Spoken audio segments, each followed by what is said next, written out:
The rebel Netherlands had declared itself a republic. They were no longer looking for foreign royalty to lead them into battle against their former lord, Felipe II, the King of Spain. The States General, effectively ruled by Attorney General Johan van Oldenbarnevelt, now called the shots. Together with Stadtholder Count Maurits von Nassau, Oldenbarnevelt streamlined the war effort, though the Republic only fought a defensive war. Count Wilhelm Ludwig von Nassau requested the States General to turn the war offensive. Only by attacking the Spanish forces could the rebels regain the large sections of land that the king's Governor-General Alessandro Farnese, the Duke of Parma, had grabbed. Willem Lodewijk's request was denied twice. Meanwhile, the Spanish invasion of England had failed because of bad weather, Felipe's poor planning, and because the rebels' fleet-effective naval blockade had prevented Parma's fleet from teaming up with the Armada.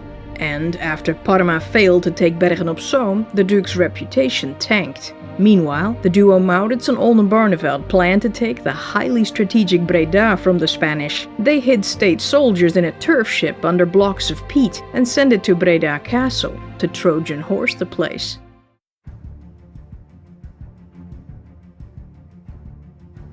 On March 3, 1590, at 3 o'clock in the afternoon, the turf ship carrying some 70 rebel soldiers and their captains arrived in the outer harbor of the castle of Breda. As they moved toward the water gate of the inner harbor, a Spanish corporal rowed out to meet the ship. He came aboard to inspect the cargo. These were nerve-wracking moments. Only a thin trapdoor separated Commander Charles de Héraugière and his men inside from this man. Any noise would give them away instantly and they would be killed on the spot. The corporal left, suspecting nothing. He promised to send a few men out to pull the vessel to the castle dock. Right then, the ship with its extra heavy cargo bumped into something lying on the harbor floor. It sprung a leak. The boatman's aide started pumping furiously to keep the vessel from sinking. Soon, the soldiers were up to their knees in freezing water. The Spanish, who were actually almost all Italians, came out to pull the ship toward the dock. They tied it up close to the guardhouse of the castle. Then they immediately started offloading the blocks of turf. They were freezing and needed the fuel. Of course, this would eventually reveal the men hiding underneath. The rebel soldiers could already see them through the gaps in the false bottom planks overhead. Most of them had caught a cold, but could only sneeze and cough when the boatman made enough noise with the pumps to cover their sounds. Lieutenant Matthijs Held got so worried that he handed a soldier his dagger and begged him to stab him through the heart because he couldn't suppress his coughs anymore. The boatman made even more noises to cover his coughing, and the skipper very loudly shouted orders to his crew. Held lived. The skipper, cool as a cucumber, started joking with the men as they took layer after layer of turf off the ship. Eventually, he told the crew that it was too dark and he was tired. "Let's call it a night, guys." He gave the soldiers money for some beer and everyone left. One man lingered around though and complained about the lousy quality of the turf. His captain would never approve it. The boatman told him, "The best part of the cargo is underneath, expressly reserved for the captain. He'll be sure to get enough of it tomorrow." Finally, everyone was gone. The boatman's aide was sent out to let Count Maurits, who was lurking in the area with his army, know that they had arrived. But the gates had closed for the night. The young man used comedy and a bribe to convince the guard to let him out. The aide told the Captain General that the attack would go down at midnight. He also told Maurits that Governor Eduardo Lanzavecchia suspected a secret mission was underway in Geertruidenberg. So, the man had gone to that city and had left his son, Lieutenant Paolo Antonio Lanzavecchia, in charge.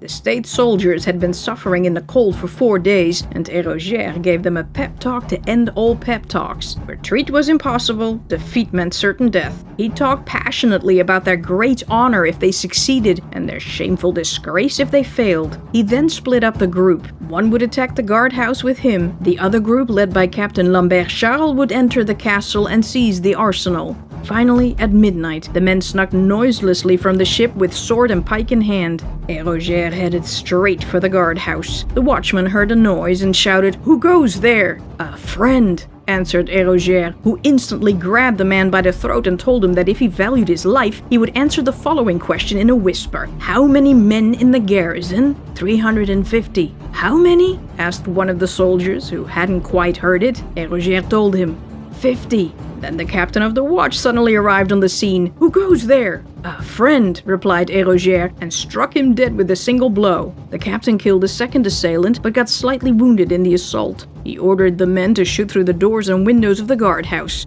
Within minutes, everyone was dead. They were taking no prisoners. Captain Lambert Charles had moved through the castle with his group. He took the magazine house and killed its defenders. Lieutenant Paolo tried to break out with 38 men, wounded Captain Charles, but was driven back. Some Italian soldiers were captured and locked up, while others fled to the town in a panic, and they forgot to destroy the bridge. The state's troops quickly took the castle, but Paolo still held the tower. The young man tried to parley, stalling for time so he could organize another breakout, but it was no use.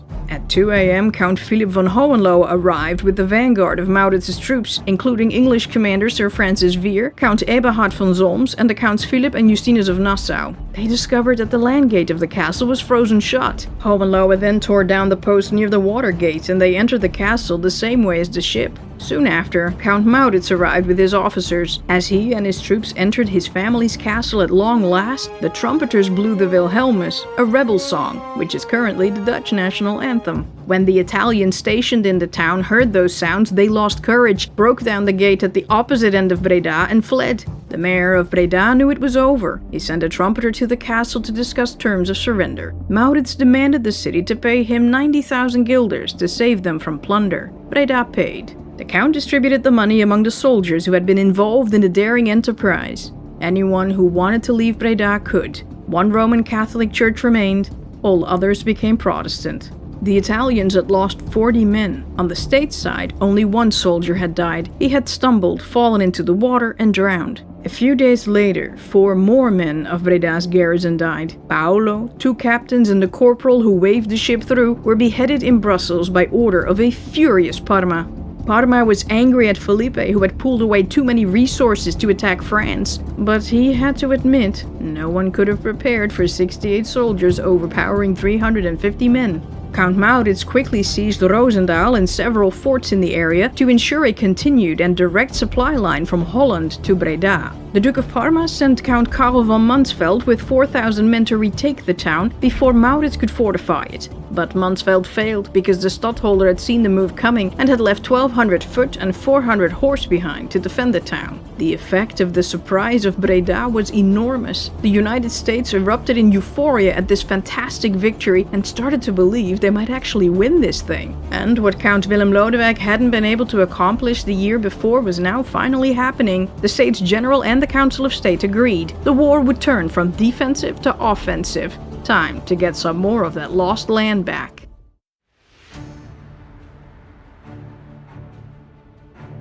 Meanwhile, up north, Count Willem Lodewijk was busy holding down the forts. At the town of Anumatil, ships gathered to smuggle supplies from Friesland to Spanish held Groningen every day. That had to stop. In March 1590, Willem Lodewijk did a Breda and used one of those ships to smuggle 27 men inside the fort. They opened fire on the garrison and took Anumatil. In May 1590, Karel van Mansfeld attacked Fort Noordam at Zevenbergen, which was now defended by turf ship Koffer Matthijs Held. He ordered a storm, but failed, and the Spanish retreated to Gelderland with significant losses. That summer, 2 Spaniards, Giuliano Sanchez and Pedro de Córdoba, entered the state's camp and wanted to see Willem Lodewijk. They were deserters, or so they claimed, but the rebels didn't trust it and arrested them. They confessed, with little or mostly without torture, that they had been sent by the king's stadtholder for Friesland, Groningen, Drenthe and Overijssel, Francisco Berdugo. They had instructions to seize a favorable opportunity to shoot Willem Lodewijk and set fire to his camp. In September, Count Maurits headed for Nijmegen. The stadtholder knew he couldn't take the city, but he went there to turn the Knotsenburg Skons into a proper fort. The fort's garrison was going to wear the Nijmegen citizens down by constantly harassing them and generally making life in the town difficult. On his way back to Holland, Maurits took the towns and fortifications of Hedel, Grijfkeur, Elshout, Oosterhout, Steenbergen and a few other places along the way. On October 29, 1590, at 9 o'clock in the morning, 3 hay carts accompanied by men with pitchforks approached the Bergpoort of the city of Lochem. Nothing unusual about that. It happened every day. The gatekeeper let them pass. By ancient custom, children were allowed to pick hay for their pets while the carts were still under the city gates. The gatekeeper's son, Jan Pauwen, was picking when he touched the spur of a soldier. A Spanish soldier. There were Spanish troops hidden in the hay. He yelled out, "Treason! Treason! The Spanish are in the town!" Then the 300 Spanish foot and 150 horse that had been lying in wait outside overnight raced toward the town. During the fight around the city gate, all 18 gatekeepers died as the royal soldiers fought their way into Lochem. Once inside, however, they faced François Ballocchi's garrison, who after some heavy street fights pushed them out of the town again. The inhabitants of Lochem are still called hooiplukkers, or hay pickers. The Dutch state, still loyal to their lord, King Felipe, were turning into a wasteland. They played host to a violent and demanding Spanish force that plundered every village, farm and town because the men weren't paid. Once great and influential cities like Antwerp, Bruges and Ghent lost their skilled workers and wealthy merchants to the north. When it was time to reap the harvest, those in the south were shocked to realize that the farmers who were supposed to have sown it that spring had left and gone to the Republic. And since the rebel fleet blocked their access to the sea, trade became practically impossible. But the Spanish Netherlands, as I will now call them, received no reward for their loyalty. Instead, the starving men and women were sent more Jesuits and priests to ensure their continued obedience. Most of those left in the south were devout Roman Catholics, but were these guys supposed to pray them to food and wealth? They complained to King Felipe, but their lord had a lot on his mind. A lot more than just the uprising in those marshy Low Countries. The man moved on a world stage. He had to deal with the Queen of England, Elizabeth Tudor, a Protestant, a heretic. Felipe wanted England's throne for himself, and he had a claim by way of Queen Mary of Scotland's will. He had to deal with 23-year-old King James VI of Scotland, a Protestant, a heretic. Felipe wanted his throne for himself as well and had a claim by way of Queen Mary's will. He had to deal with the new King of France, Henri de Bourbon, a Protestant, a heretic. He wanted the throne of France for his daughter Isabella or else for himself. And Felipe looked to expand his realm in the Americas, except there he couldn't get away from the Hollanders, Zeelanders and English either. Felipe also wanted to drive the Ottomans back to the Mediterranean, was working on a pacification with rebels in Andalusia and Murcia and had to defend his rights in Italy. And the king still had territories to run in Asia. One of these territories was named for him, Las Islas Filipinas, the Philippines. Count Maurits had Mauritius named after him. So, yeah. And, by the way, in case you guys are wondering, Nassau County in New York and Nassau in the Bahamas were named after Prince William III of Orange-Nassau, King of England, Scotland and Ireland, like a century later. He was the great-grandson of Prince Willem of Orange and also of King James VI of Scotland and I of England.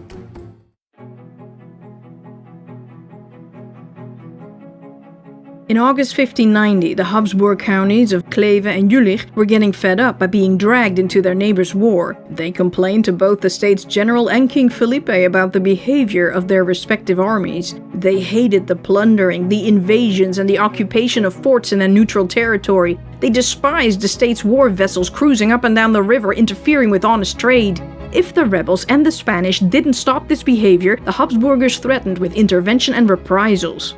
The rebel States General replied a few weeks later. They regretted the Habsburgers' inconvenience, but it was inevitable that the sparks of their rebellion would spill over into border territories. They intended no harm and hoped they could be excused. The rebels were fighting the Holy Inquisition and the greedy and bloodthirsty King of Spain, who had sworn to destroy the Low Countries. And if Felipe succeeded, he wasn't gonna stop at her borders.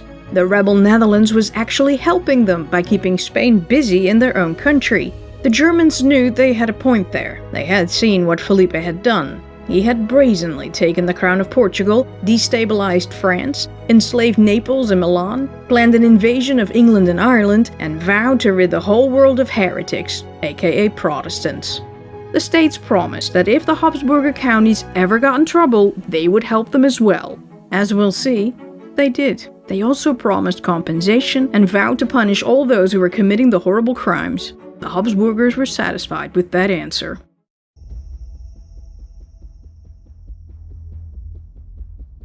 France was not recovering well from the death of King Henri III. King Henri of Navarre was troubled, King Felipe was unhappy, and Queen Elizabeth was scared.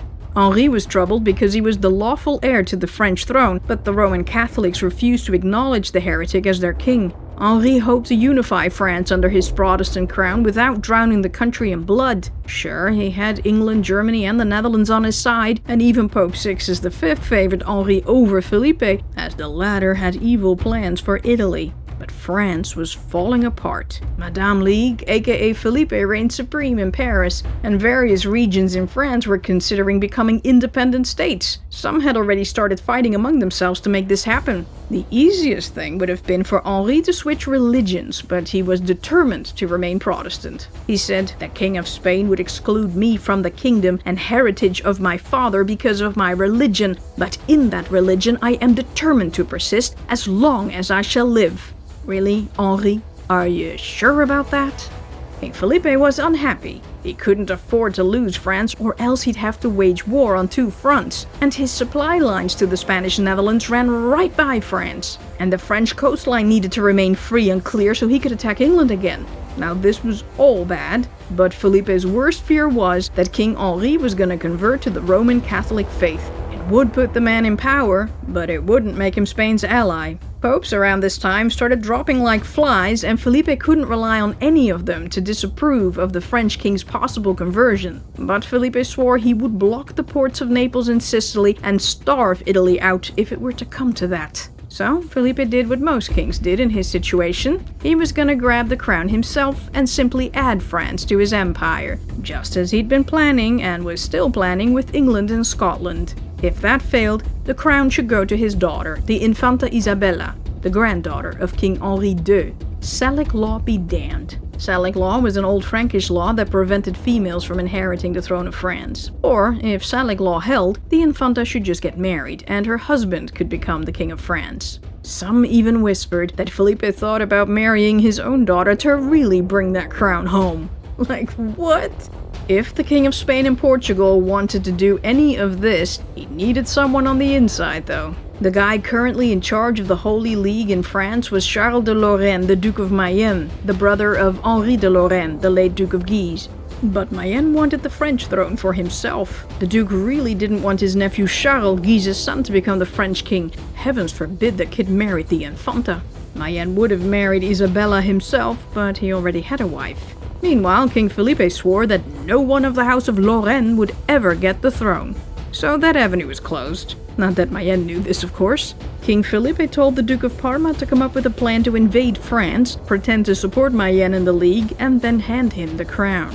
Parma was like, "Are you kidding me?" How was he supposed to take his ill-paid and mutinous troops away from the Netherlands and use it to invade France? How was he supposed to keep an army going if there were no people, no supplies, no fleet, no artillery? How, man? How?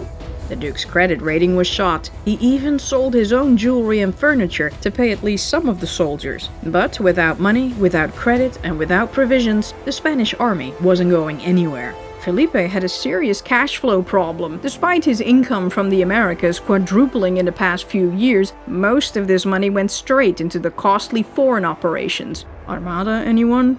As a result, Spain was always on the verge of bankruptcy, and the king's investors were not so eager anymore to front him the cash to finance these endless money pits. And lastly, Queen Elizabeth was scared. She feared a hostile takeover by the Roman Catholics in France. They could team up with Spain and plan a new invasion into England. So the Queen sent troops into the French coastal regions to secure the harbor towns.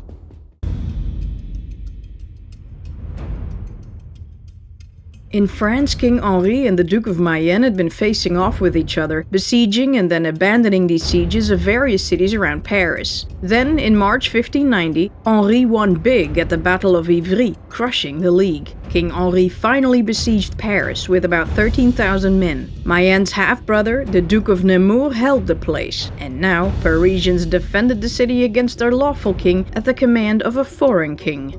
Weird. Because Henri didn't have enough artillery to breach the city walls, he figured he would starve the city out. He captured various towns on the Marne and the Seine and cut off Paris from all supplies. The city only had a month's supply to feed its 200,000 inhabitants. 3 months later, 12,000 people had already starved to death, but there was no sign of Parma or Mayenne. As often happened in these situations, mothers started killing their own babies to save them from starvation. But the people remained steadfast, bravely resisting the evil heretic. Roman Catholic leaders led processions through the streets, now filled with the bodies of the dead and dying, promising heaven if only the people held on. It was more righteous to kill your own children than to get food by submitting to an heretical king. In the meantime, everyone was blaming the Duke of Parma for the suffering of Paris. Why didn't he just march into France and relieve the city? The Duke was stunned. How was he expected to take supplies from a starving Netherlands to a starving France? He needed at least 20,000 men to relieve Paris, but that would strain the garrisons, who, by the way, without food and pay, would drop cities right into the rebels' laps. King Felipe told Parma to suck it up and ordered him to march already. He also sent him a little bit of cash to stop the mutinies. The Duke got an army of 12,000 foot and 3,000 horse up and running. He left the Netherlands early August and headed for Paris.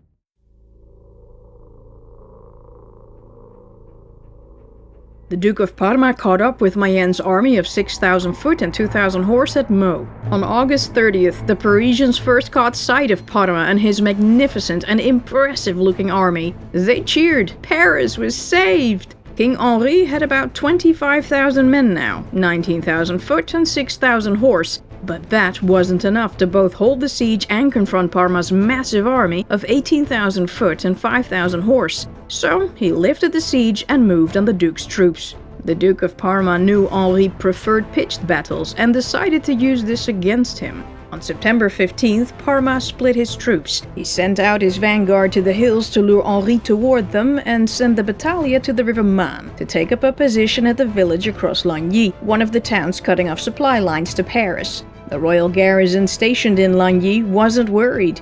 The city was poorly fortified, but its position and the stone bridge across the Marne made an outright assault impossible. But tactician Parma threw a pontoon bridge across 3 miles upriver. He sent a section of his battalion over to the other side and told them to stand by for a breach. Meanwhile, King Henri was ready to rumble with Parma's vanguard on the hills. He believed he had the advantage and entered the field to start the fight.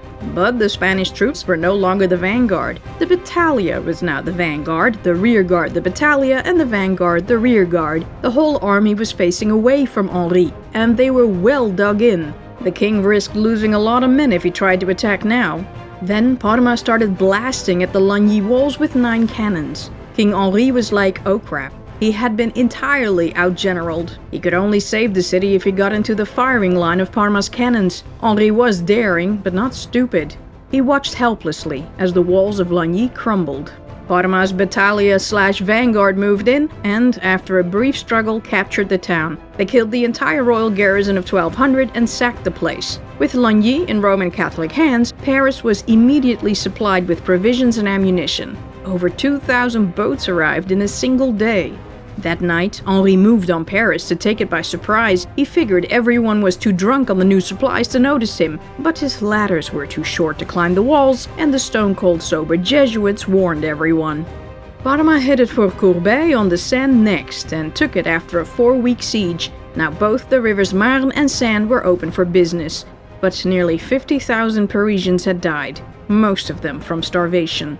In the meantime, Pope Sixtus V had passed away. Some people believed that the King of Spain had him poisoned out of spite. Naturally, Sixtus was followed by Pope Urbanus VII, who had the shortest papacy ever, a whopping 13 days. Pope Gregorius XIV eventually succeeded Urbanus. He sent well-paid troops to support Paris, so it would remain Roman Catholic, and he wouldn't accept Henri's possible conversion either. King Felipe breathed a sigh of relief. In November, the Duke of Parma left France to return to the Netherlands. The League begged him to stay, but there weren't enough supplies in the Paris area for his massive army, and his soldiers were already getting ill. Besides, the French countrymen hated the Spanish army and had been killing the wounded and stragglers of his troops. Just as the Duke was about to cross the border into the Spanish Netherlands, he heard that King Henri had retaken the towns of Lagny and Corbeil. Stupid Mayenne. Stupid League. In January 1591, King Henri sent an envoy to the rebel States General to ask for assistance. The envoy told the Dutch rebels, "No doubt your interests are deeply connected with our own. Our cause is one. The mere rumor of the king's army will prevent the Duke of Parma from attacking you. His forces will be drawn to France. The assistance of this army is worth millions to you and has cost you nothing. You've always desired an alliance with a French sovereign, and here is a firm friendship offered you by our king." The rebels promised Henri money and troops and gave as much as they could spare. By the time Parma returned to Brussels, things had changed. The Nassaus were ready to pounce and had been hard at work with extensive army reform. Let's get into that for a second or two.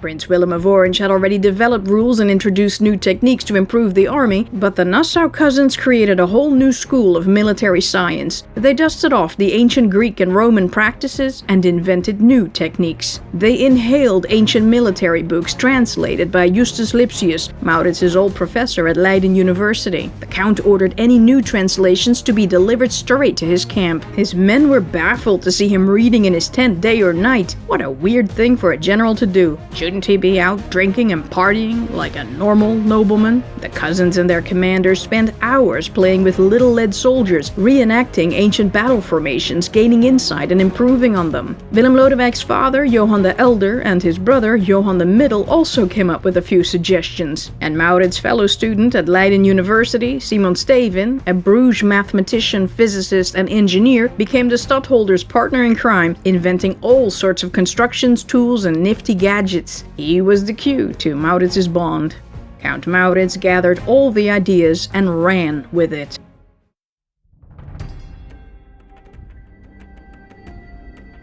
The King of Spain had a professional standing army of highly trained Spanish and Italian forces. They were devout Roman Catholics who fought for king and God. They were supplemented with German, French, and other foreign mercenaries. In the Netherlands, the Duke of Parma commanded about 30,000 infantry and 5,000 cavalry. The States' army had a third of that, 10,000 infantry and 2,000 cavalry. They were mostly mercenaries, unemployed people, adventure seekers, or just violent folk. Most of them weren't Dutch, and they didn't really fight for God and country, but for who paid them. That would be the States General. Initially, the Council of State had been in control of all rebel military operations, but because of the Treaty of Nonsuch, there were two potentially treacherous Englishmen in that council. So, Johan of Oldenbarneveld had illegally shifted the job to the States General, who gradually became the supreme authority and countersigned all the stadtholders' campaigns, appointments, and purchases. All soldiers and officers had to take an oath to the States General.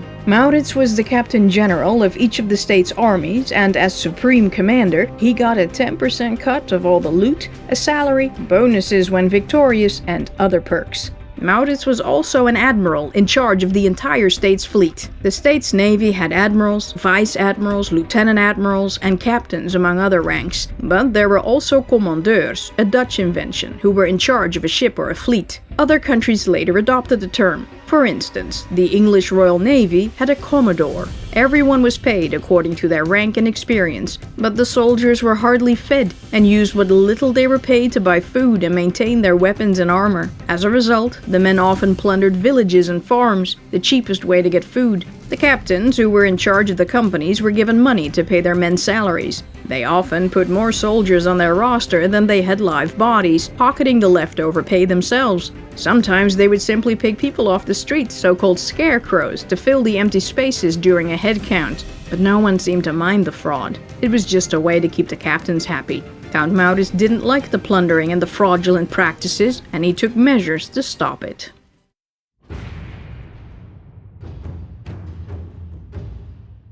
The first thing Maurits did was to introduce new charters for order and discipline in the armed forces. His father had already issued some, but the stadtholder was a lot stricter. After the successful siege of a city, the stadtholder absolutely forbade his troops to plunder, murder, outrage, or destroy, a perfectly ordinary act of war at the time, unless he ordered it.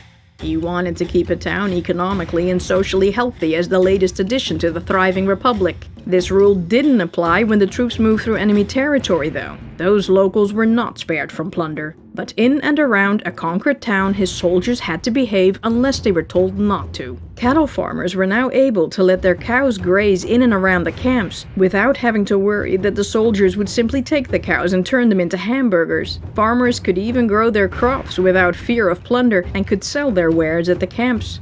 To keep the soldiers in line, the army was assisted by a provost and a kind of military police. The Nassaus also installed a military court system. Here are some of the crimes and their punishments.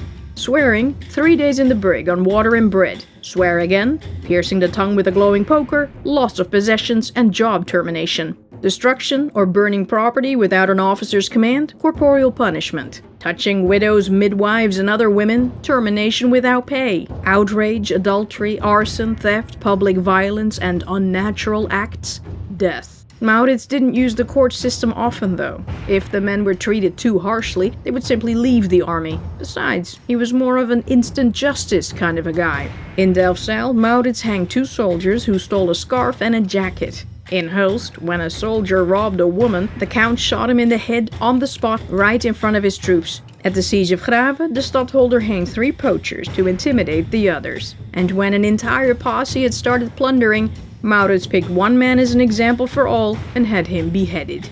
The state's army became surprisingly well behaved, and the robbery ceased. And the new rules fostered great camaraderie despite all the different backgrounds of the men. However, under Count Frederik Hendrik of Nassau, the decency rules were so strictly enforced that the soldiers complained they had basically become monks. So, other than punishments, how did Maurits keep the army from plundering?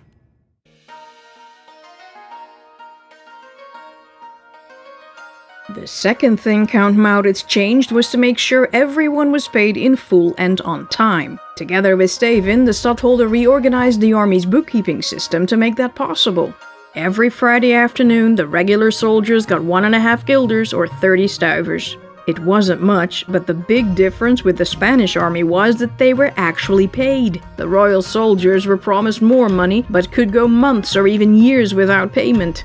That led to plunder, mutiny, and mass desertion. Maurits wanted to end the plundering and hold on to every single soldier he had. The news of the state's army's prompt payments traveled fast, creating envy and more anger on the other side. And sometimes entire royal companies of hired men switched sides mid-battle. It was actually relatively easy for soldiers to switch sides, despite the threat of severe punishment. All they had to do was change the color of their sashes. The Spanish army wore red sashes, and the state's army wore orange ones, because of the Prince of Orange, of course. The Dutch still kinda do that. You may have noticed the Orange Legion at international sporting events. The Orange Nassau's are still around, you see. And, like in most countries, it is illegal to wear the Dutch flag. As an aside, at this time the flag was not red, white and blue as the Dutch flag is now, but orange, white and blue. It was called the Prince's flag as it was Willem of Orange's flag. But today that's a can of worms I'm not gonna touch with an 18-foot pike, because Nazis. Some places in New York State and New Jersey use variations of the Prinsenvlag as their official flags. To name a few, New York City, Jersey City, the Bronx, Albany, and Nassau County. Because colonies. The flag became red, white and blue in 1663, when the Statenvlag or the state's flag was introduced. Why? Because the color orange was hard to spot at sea, and the Dutch United East India Company ships had trouble recognizing each other.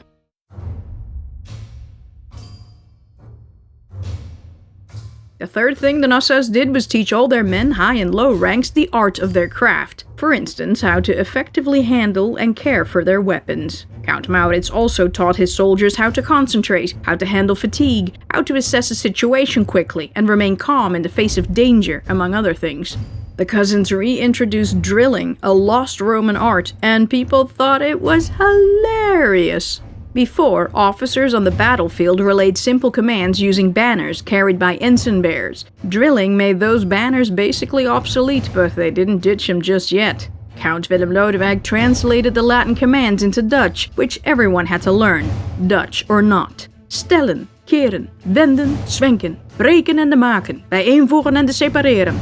They ended up making cards in different languages, and commands were mostly given with trumpet signals. The soldiers initially practiced these drills outside Maurits's apartments at the Binnenhof in The Hague, and Willem Lodewijk drilled his men just outside the city walls at Leeuwarden. The 16th century population had never seen anything like it. It was so silly to watch everyone messing up and bumping into each other. The ridicule and heckling got so bad that Maurits even moved his men indoors. What they were going for here was order, organization, and muscle memory. For example, when someone signaled a retreat, soldiers would often just drop their weapons and run. Maurits taught his men how to retreat in formation, in other words, in an orderly fashion rather than a mad dash to safety. And, not unimportant, he drilled them to hold on to their valuable weapons. Maurits kept training people every day, even in the pouring rain, to toughen them up, or while on their winter break to battle laziness and boredom. This drilling technique eventually spread all over Europe and the world, and is still being used by the military today. The English brothers Vere, Francis, Robert, and Horace learned a lot while serving under Maurits, and they took all they learned back to England to modernize the English army.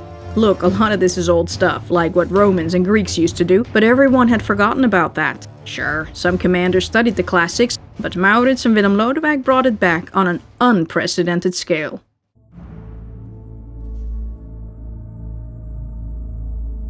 Next, Maurits overhauled the army structure and streamlined it in many different ways. An army consisted of infantry, cavalry, and artillery. The infantry were foot soldiers divided into companies. A company consisted of 100 men and were led by 13 officers: a captain, a lieutenant, an ensign, sergeants, corporals, a provost, a drummer, a writer who kept the books, and a surgeon who was also the barber. Several companies together were a regiment, but the army wasn't counted in regiments. Each company had musketeers, arquebusiers, pikemen, halberdiers, and bucklermen. Musketeers had a musket, an unwieldy gun with a very long barrel. It had to rest on an iron fork pushed into the ground, so it was stable enough to shoot, but its shot was lethal at 100 yards.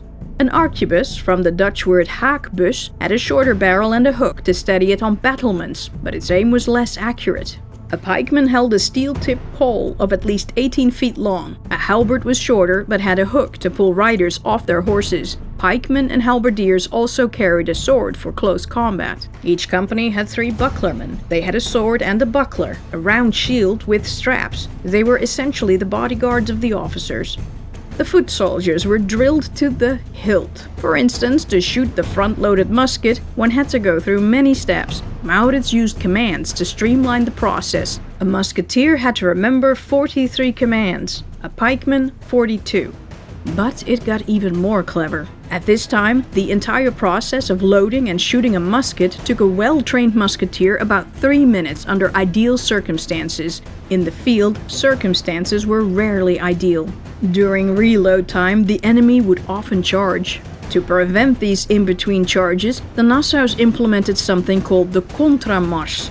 Willem Lodewijk got this idea from a Lipsius book in which he described an ancient Greek countermarch technique developed by Aelianus circa 100 BC. Instead of shooting at will or from behind a barrier, the musketeers were set up in tightly arranged blocks of about 5 rows deep. Everyone loaded their muskets according to their 42 commands, but each row was at a different loading stage. Once the first row fired their guns, they marched to the back of the group and started reloading their weapons. All rows took 1 step forward and the second row fired next. Then they returned to the back of the group. When the last row fired, the first row had finished reloading, was in the front again and could shoot again. And over again. The result? The group had become a machine gun, firing a constant volley. It completely threw off the enemy. It is said that Spanish commander Equiluth already floated the idea back in 1586, but people credit the guys who actually put it into practice. The Nassaus standardized all weapons to end the impractical wide variety of guns, pikes, and halberds that the mercenaries owned. Count Maurits also got the gunmen standardized bullets. Soldiers usually made their own bullets, but that often led to misfirings because of the inconsistencies of the material. This way, every bullet fired would be able to find its mark. The cousins looked for new old weapons, like those used by the Macedonian pikemen and the Roman sword fighters. And they also practiced a lot to invent new fighting techniques. The cousins changed battle formations as well. At the time, infantry and cavalry were arranged in massive squares or rectangles. The stadtholder broke up the large, slow-moving groups into smaller units, 10 soldiers deep at the most. This increased the troops' maneuverability and speed, and improved their ability to protect each other.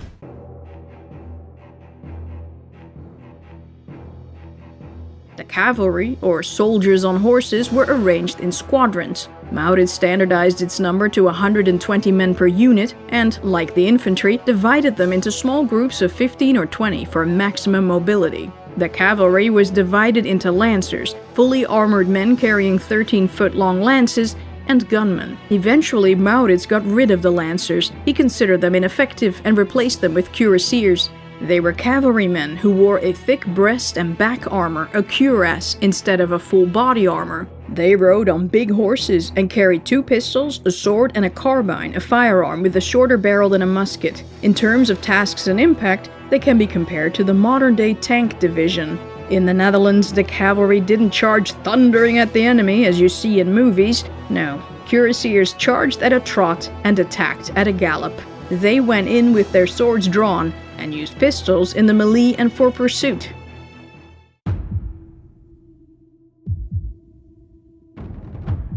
The artillery was a little different. It was a guild of citizens instead of a strictly military force. They were led by gunmasters who educated the cannoneers, and they were assisted by gunpowder specialists, pétardiers. Count Maurits standardized the cannon and used only 4 kinds of artillery, 2 siege cannons and 2 field pieces. The stadtholder didn't use the field pieces often. He absolutely detested field battles and avoided them like the plague. The siege pieces, a whole cannon and a half cannon, were called kartouwen. Whole cannons were made of bronze. Steel cannons were cheaper, but not very practical because they became brittle after a while and fell apart. The largest cannons were placed on wheels, others were placed on carts. Count Maurits also redesigned the carts to make them more maneuverable, because of course he did.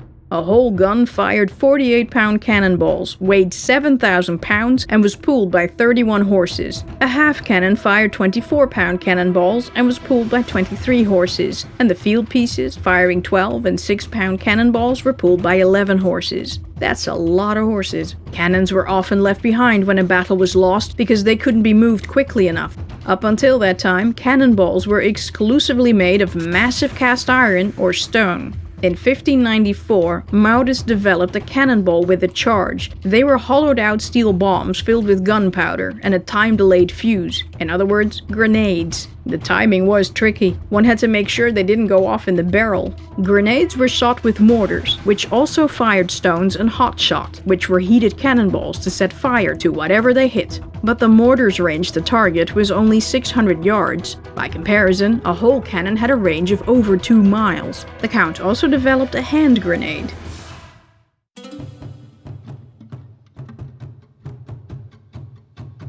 Though the army traditionally consisted of infantry, cavalry, and artillery, the Nassaus introduced a new group, the engineers. They were cartographers, land surveyors, fort designers, and the like. Maurits got Simon Stevin to add a course for military engineering at Leiden University to teach students about fort design, city planning, and mechanics, but also geology. They had to learn how to quickly survey the quality of a terrain for the best place to put a cannon so it didn't sink into the ground, and know what type of earth created the most stable trenches. Because sieges instead of field battles were all the rage at this time, towns needed to be fortified. Engineer and fortification designer Adriaan Antoniszoon of Alkmaar fortified pretty much all the crucial rebel towns over the next few years. Simon Stevin and Antoniszoon developed such accurate measuring tools for this that they were still being used until the mid-20th century. But the most significant innovation in the Nassau siege works was the spade. A besieging army dug trenches in a zigzag pattern toward the city to place bombs under its walls. They covered the trenches with wood or other materials to protect the men from those shooting at them from the city. Before, farmers or locals would dig these trenches, and they still did. But Maurits demanded that his soldiers do most of the digging to strengthen discipline. They were called miners and were paid up to 4 times as much as regular soldiers for their dangerous frontline work, plus a daily bonus. The royal soldiers constantly ridiculed these miners who were holding a shovel instead of wielding a sword. What were they? Farmers?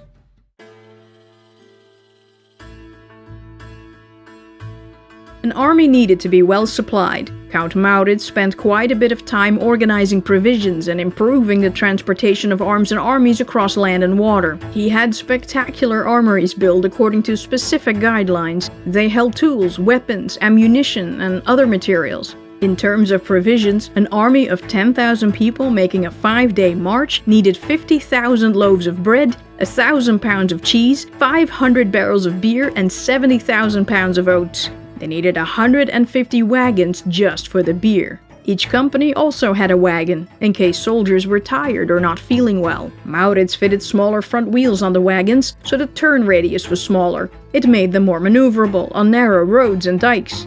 The Count also redesigned the way an army camp was set up. Inspired by ancient Roman principles, he placed everyone in squares as much as possible. He used models at home to find the most efficient way to organize a base, depending on the duration of the stay, the type of city under siege, and access to water. Maurits's plans and methods became an international success. Later, these plans were also used to design the colonies. So, yay? There was a problem though. These days, and for centuries to come, an army couldn't travel very fast. This was because of the impedimenta. No, not a Harry Potter spell. Okay, it is. But this is the name for the back section of an army train. The order of an army train was generally something like this. First came the vanguard of the musketeers and arquebusiers, then the musicians, drummers, flutists, and trumpeters, the banner bearers, the pikemen and halberdiers, the cavalry, and lastly the cannoneers with the cannons. Then, behind all that, came the impedimenta and the rearguard. Besides the wagons with luggage and provisions, it consisted of everyone involved in the army somehow, but not actually in the army. Civilians. These would be tradesmen, like blacksmiths to make horseshoes and fix armor and weapons, but also skippers, butchers, cooks, sutlers or merchants, and surgeons. Though each company had their own surgeon/barber, once they entered the field, highly experienced surgeons joined the army train. In the impedimenta were also the family members of the soldiers. As a soldier, you couldn't really keep a home, so your wife and kids traveled with you in the army train. They would cook for you and take care of you if you were injured. Win-win.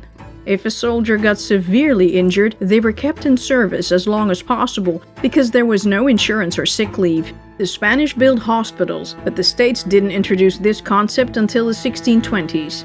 There were also quite a few ladies for one night in this impedimenta, so the soldiers could get some. Even though these people were all under the protection of the army, it was a dangerous life. They had to be ready to move out if something went wrong, and stay out of harm's way as much as possible. Maurits reorganized the impedimenta as well, and enforced strict rules to maintain order and hygiene. The Count couldn't really speed them up though, and the stadtholder ditched the impedimenta a few times so he could march faster.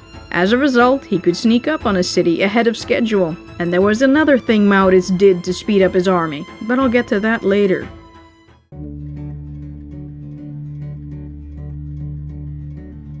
Over time, the Nassaus perfected the war machine and turned it into a mowing machine. War was and still is an ugly business, but Count Maurits used science to try to minimize human suffering and maximize the results. He moved away from the hard-knock fights and the resulting massacres and switched to tactical science-based battles. Not every old-school officer understood this though. Some, like Lieutenant General Philip von Hohenlohe, had a hard time keeping up with all the changes. But the Count became a different kind of hero. Not a battle-axe-wielding warrior, nor some bloodthirsty charging general, but someone who used diagrams and stood still amid the chaos, fearing nothing and trusting his calculations. Count Maurits, like King Henri, had an insensitivity to fear. But Henri was reckless for the adrenaline rush, and the stadtholder was careful, but often in harm's way. By the time he was 25, Maurits had sustained many life-threatening wounds.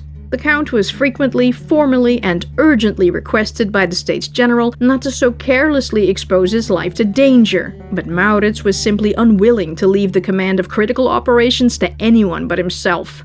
And here is another fun fact: Maurits also introduced the spyglass in the army, most likely first developed by lensmakers Hans Lipperhey and Zacharias Janssen from Middelburg. Lipperhey wanted to make a tube to be able to see far away things. At the very least, they created the one sent to the Count to use in the field. Maurits was probably the first commander to climb a tower to witness troop movements through the spyglass.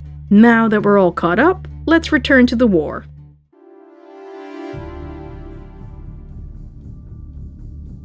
The state's army was going on the offensive. Each state had their own wish list of cities they wanted to be captured. The King of France, who was helping the Dutch by drawing the Spanish toward him, and the Queen of England, who partly funded the war, also had ideas about what should happen next. And then the two stadholders, Maurits and Willem Lodewijk, had technical and, more importantly, practical considerations. The English Queen wanted an attack on the Flemish towns close to the sea to keep out the Spanish threatening the harbors of Flushing and Ostend. Another armada could set sail. The Hollanders didn't care about that. They wanted Geertruidenberg back first, the gateway to their state. The French king preferred attacks on Brabant so he could get some relief. He also suggested Geertruidenberg. Dordrecht and Rotterdam wanted to clear the rivers Maas and Waal to secure the route to and from Germany. Amsterdam wanted to be relieved from the pirates at Steenwijk who attacked their merchants. Utrecht and Gelderland wanted to clear the IJssel River, so they wanted Zutphen, Deventer and Nijmegen back. The Frisians wanted to conquer the states of Groningen and Drenthe because Friesland was quite isolated and vulnerable, so the cities of Coevorden and Steenwijk. But hey, no pressure. Oldenbarneveld figured it all out and got everyone to sign off on the first proper campaign.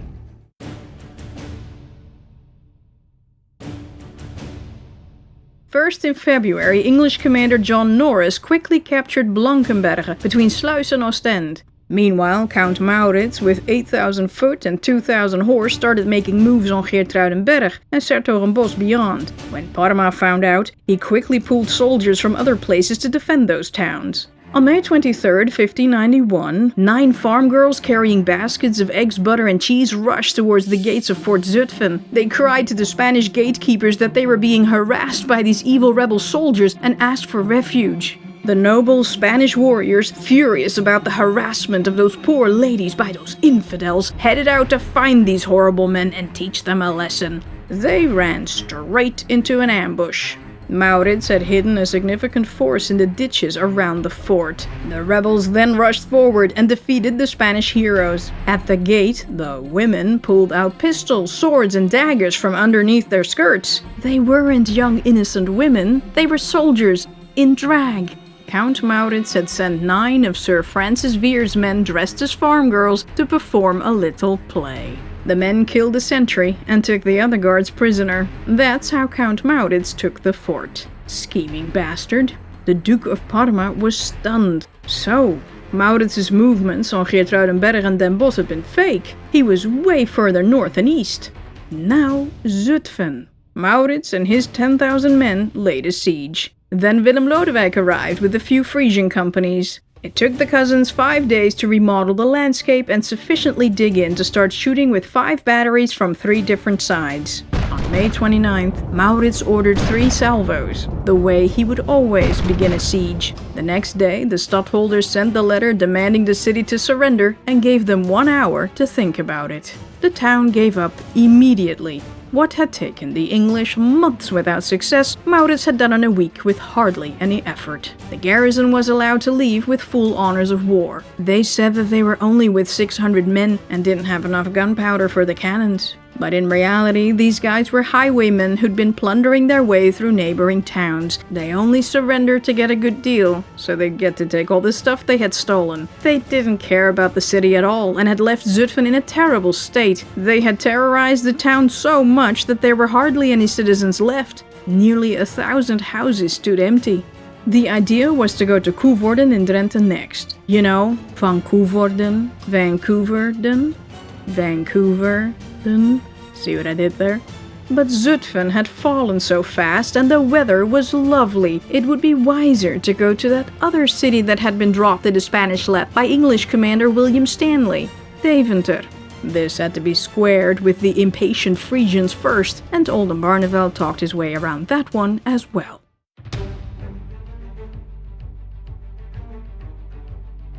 Off we go to Deventer. The siege lasted longer here, and for a good reason. The governor of the garrison of the city was family of Maurits and Willem Lodewijk, cousin Herman van den Berg, another son of Willem of Orange's sister Maria, and Willem van den Berg, who had sided with the Spanish. There were 7 brothers in all. 5 were involved in the war. A Spanish captain observed, "We shall now have an amusing siege. Cousins on the outside, cousins on the inside, there'll be a sham fight or two, and the cousins will make it up and arrange matters to suit themselves." That didn't happen. When Hermann, a fervent Roman Catholic and loyal servant to Felipe, heard this, he immediately ordered all officers to attend a mass. There, highly offended, he told them he would never strike a deal. Hermann was proud and considered Maurits a peewee of a man. Why would he surrender to a child? Maurits was 23. They would have to carry him dead from the breach before he would give up. That didn't happen. In the meantime, States General deputies had arrived and told Maurits not to lay a siege because it would just be endless. And there were Spanish troops around, and Parma would soon enter the field to relieve the key city. That didn't happen. Maurits didn't listen, and on June 2nd, 1591, ordered the army to surround Deventer. They built trenches, threw bridges across the IJssel, and occupied every road into town. The stadtholder then formally ordered the town to surrender. This was calmly and politely refused. On June 4th, 1591, about 50 horse from the city sortied to try to breach the siege. They got almost as far as Maurits's tent. The state's cavalry countered, but ended up in an ambush. 12 horses were killed, 4 horsemen died, 1 was captured, and many were injured. 4 days into the siege, Maurits wondered whether the city had enough food and gunpowder.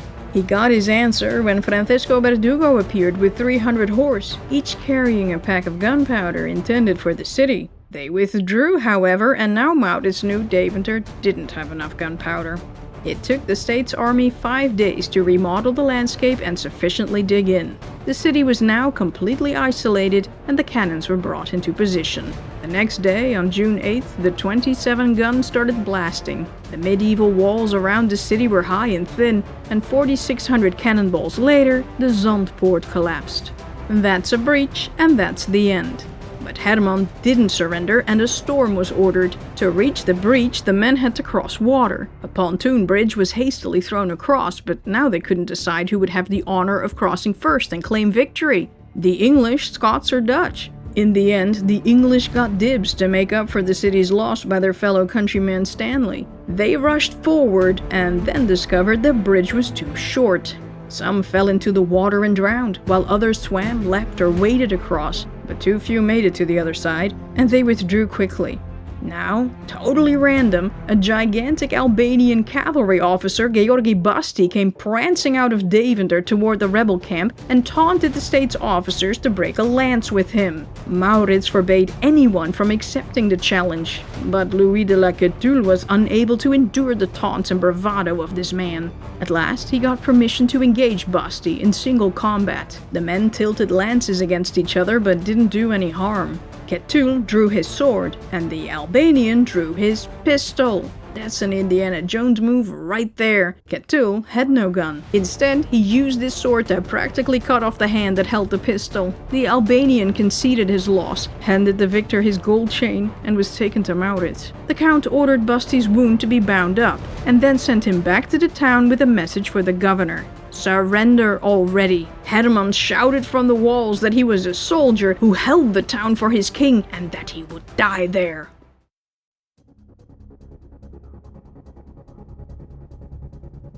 On June 9, 1591, Hermann stood in the breach with 7 companies, waiting for the state's troops. The men fiercely defended the city, but they were also very drunk. Hermann had brought beer for the soldiers to give them a little Dutch courage to keep fighting. When the English and Scottish troops advanced, the Spanish soldiers shot with so much fury that the attackers couldn't see or hear a thing. During the assault, the cannons had kept firing, and houses and church towers were falling down in all directions. As it was a Sunday, the citizens were unable to attend church. Instead, the Spanish second-in-command drove them all toward the breach to assist the garrison on the wall. Hermann fought bravely with sword and buckler in hand as buildings crumbled around him. 2 pages and 2 lieutenants fell beside him, buried under a pile of rubble, and then Hermann was struck in the eye by a falling rock. His unconscious body was carried away to safety. The attack was repelled, and 100 state soldiers were dead, among them important officers, and another 125 English soldiers were wounded.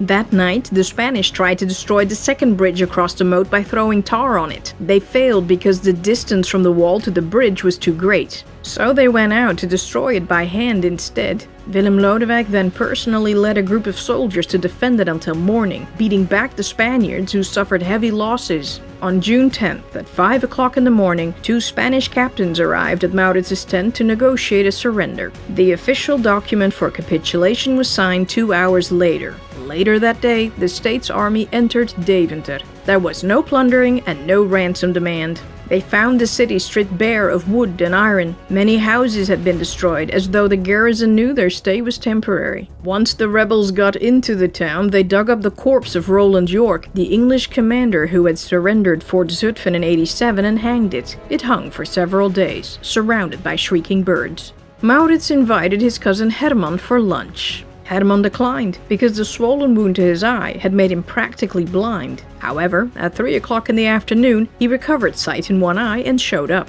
He joined Maurits and Willem Lodewijk in the Captain General's tent. Willem Lodewijk reminded him how Herman had asked him 6 years earlier to join their side, but that he had answered that he didn't want to bring shame to his lineage. Burn. Herman said that he and Berdugo had often talked about how the state's army couldn't lay a siege nor bring the appropriate artillery in the field. He now had to admit that they had both been wrong. Willem Lodewijk had always known his cousin's constant derogatory comments about the beggars would come back to bite him in the butt, but he was sure glad to hear it from Herman's own lips. Count Maurits lent the injured man his carriage to take him to Oldenzaal to be treated for his wounds by the stadholder's own physician. The man was family, after all.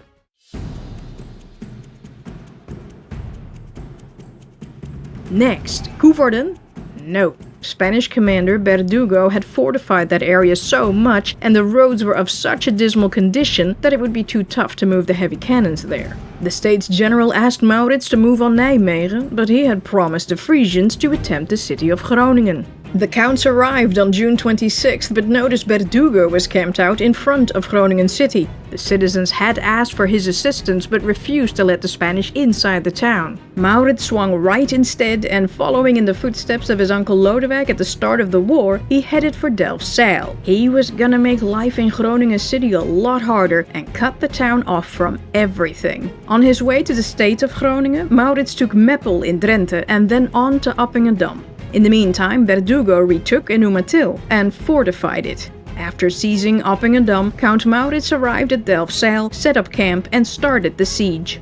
On July 1st, the cannons were readied. That same day, 2 lieutenants and a standard bearer came to Maurits to talk surrender. They were shown the batteries, but when they got to the Captain General's tent, they thanked him for the tour and said no negotiations were desired. The Count was a little confused and sent a messenger to the town to check. That evening, he heard that the Spanish were prepared to leave the city the next day if they could leave with full honors of war.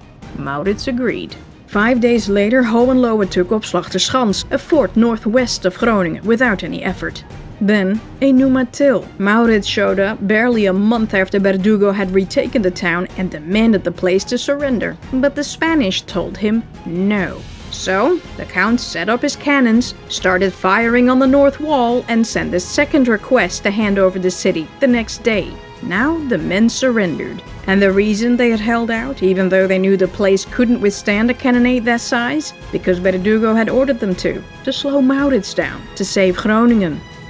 That same day, Maurits moved on Lettelbert and demanded its surrender. The men at the fort first wanted to see the cannons. They were put on display that same evening and then brought into position. On July 12, 1591, at 5 o'clock in the afternoon, the cannons fired 3 times. Lettelbert surrendered. Next, Maurits headed for Steenwijk. The moment the Count left the area, Berdugo grabbed the Slochteren fort to reopen Groningen's road to Germany. Just as the stadholder started to surround Steenwijk, he got some news. Count Maurits' successes had not gone unnoticed.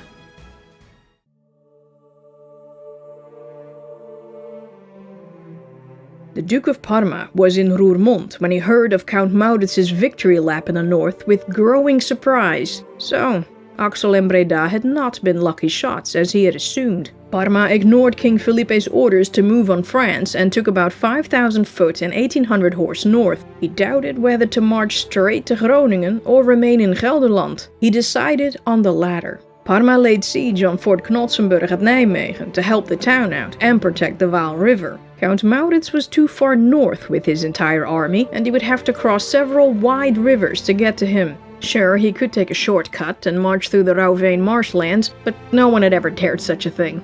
Parma would have plenty of time to reduce the fort. Maurits knew Fort Knotsenburg wouldn't last long during a siege. The stadholder changed plans. Parma had to be faced at once.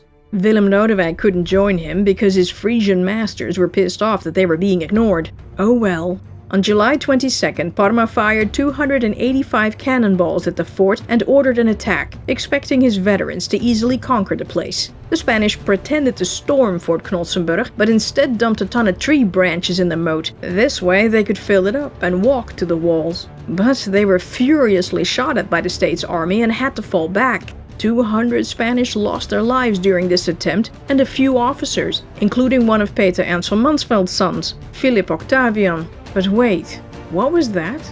Fireworks? The state's army had arrived? Already? How in the heck? Well, Count Maurits had marched straight through those Rauween marshes.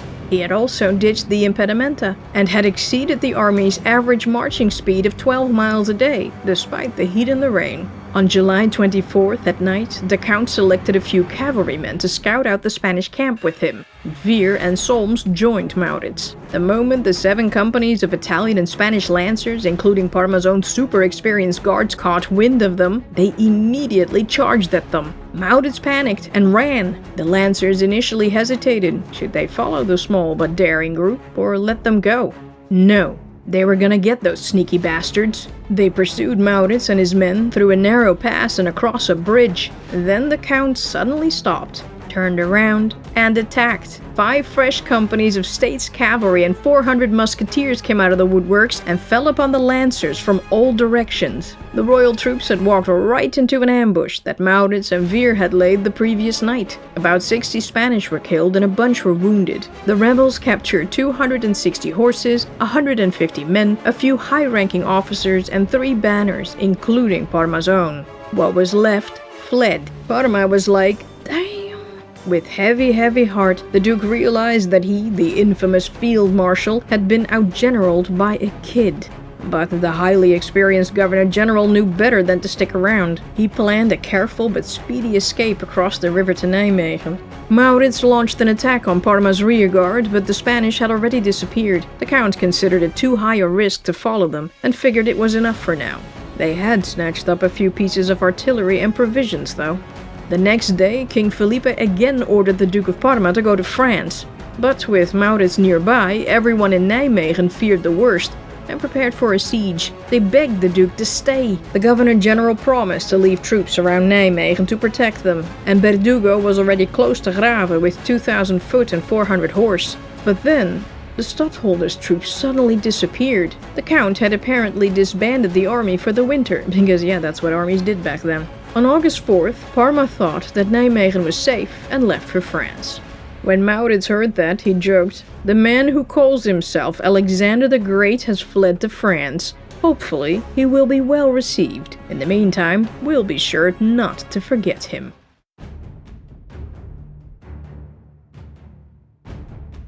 On September 19th, seemingly out of nowhere, Maurits and 4,000 of his troops appeared in front of the gates of the city of Hulst in Flanders, clear across the country. For the first time in the war, a commander had embarked all his troops in 300 ships and sailed down the rivers to Flanders. Until then, an army had always marched from town to town. This was the other thing the Count had changed. He had a need for speed, and as a bonus, now he could easily prevent his troops from plundering cities and farms along the way.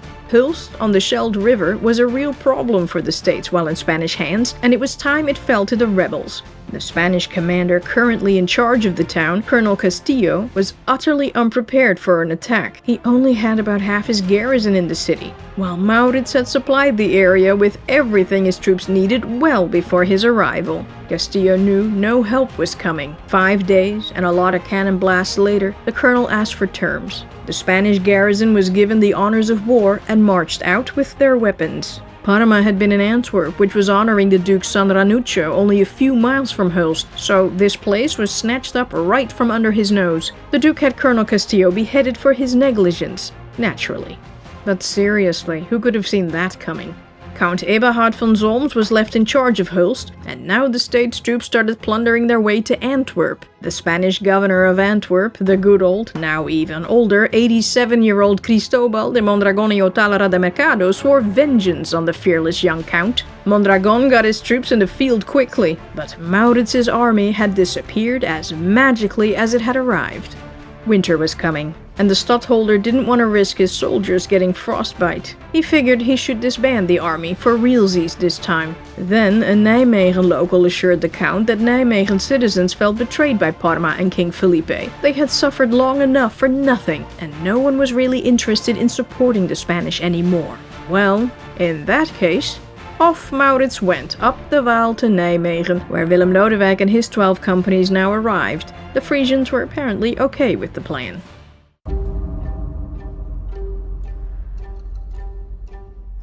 The cousins converged on Nijmegen with 10,000 men, practically the entire army. The town hadn't even finished breathing a sigh of relief because Maurits had left yet. We're back! In October, Maurits bridged the river and transported all his troops, baggage and artillery across. He set up a ridiculous amount of 68 cannons covering 3 sides, hoping it would scare the city into submission. The citizens were scared, but the Spanish garrison of 400 refused to surrender. Meanwhile, Vere and his men had made several attacks on the outskirts and captured some outlying sconces. On October 17, 1591, Maurits sent a messenger to the town to demand its surrender, but he got the reply that a young lover like Maurits won't be able to court this old spinster. A longer courtship and more trouble would be necessary. Maurits was like, "You want trouble? I got your trouble, right here." The Count promptly ordered the firing of all 68 guns, launching cannonballs, grenades, and other projectiles into the town. And across the river, the cannons of Fort Knotsenburg also started firing. Many buildings were destroyed. The Spanish asked Maurits to stop and wait until the next day. They knew they had no hope of relief. Parma was headed for France, and Verdugo was stuck in Jülich and unable to gather enough forces to relieve them, and this Maurits kid was just too darn scary. Sure enough, the next day, negotiators came to the Count to surrender Nijmegen. They had a long list of demands, but they were in no good position to negotiate. Maurits only granted a few of them, but only Protestantism was allowed in the city from now on. No Catholicism. And every year, as stadtholder of Gelderland, the Count was allowed to appoint new city leaders. Willem Lodewijk's younger brother Philip was left in charge of the town. 2 years earlier, Maarten Schenk had drowned when he had tried to take Nijmegen. His body, fished up, drawn and quartered and hung from the gate, had been pickled and put in chests. Maurits ordered the body parts to be collected. He had Schenk buried in a Christian ceremony and interred in the tomb of the Dukes of Gelderland. And then it was November, and the armies retired for the winter. Really, Steenwijk and Coevorden would have to wait until next year.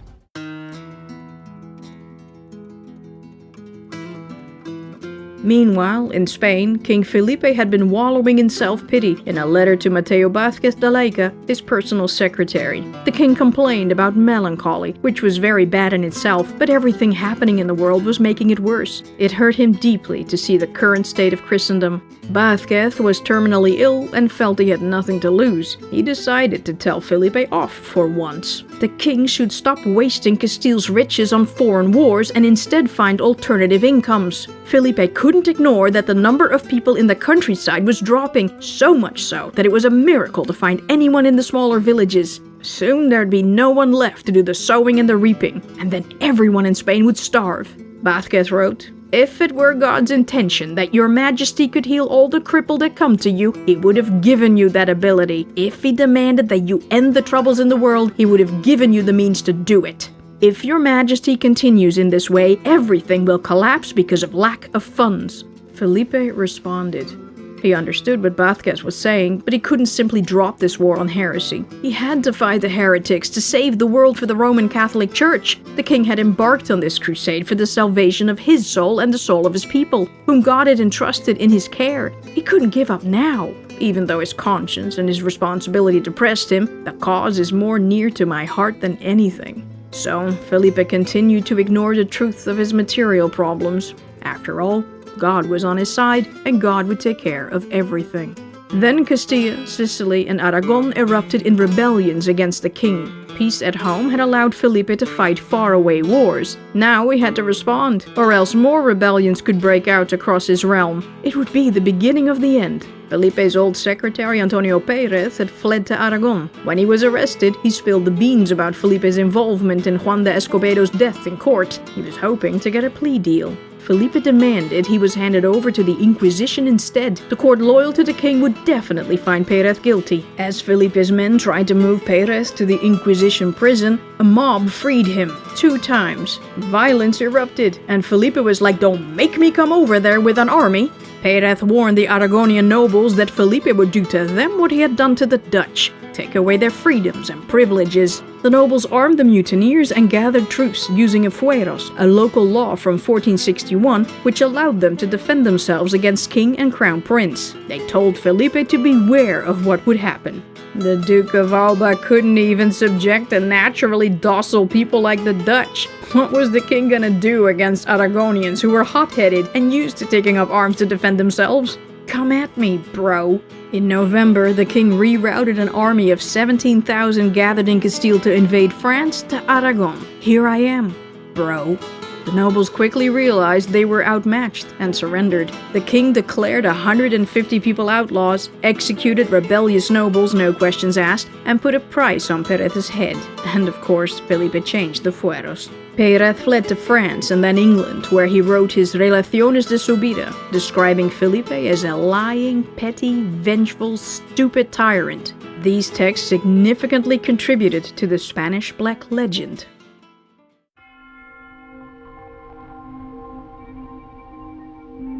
Let's tally for a sec. In just under 2 years, the rebels had grabbed Breda, Roosendaal, Hedel, Crèvecoeur, Elshout, Oosterhout, Steenbergen, Zutphen, Deventer, Meppel, Appingedam, Delfzijl, Opslag de Schans, Enumatil, Lettelbert, Hulst, Nijmegen, and some bits along the way. Not bad for a kid. Willem Lodewijk wrote Maurits, "With God's help, you've accomplished miracles." The Captain General became famous. The Count had amazed both friend and foe with the speed of his movements and the precision of his attacks. Oldenbarneveld was well pleased. It hadn't cost that much money. Maurits was now considered a real prince in France and Germany. He was the true heir of his father and had surpassed Prince Willem as a general. Queen Elizabeth wrote a letter to congratulate him. And even the Spanish took notice. Verdugo wrote in a letter, intercepted by the stadtholder, "I have been informed that Count Maurits of Nassau wishes to fight me. Had I the opportunity, I assure you that I should not fail him, for even if ill luck were my portion, I should at least not escape the honor of being beaten by such a personage. I beg you to tell him so, with my affectionate compliments. Yours, Francisco Verdugo." I want to fight him because he's so cool, and if I lost, it would still be cool because I fought him. Verdugo wouldn't have to wait long. The Nassaus were only just getting started.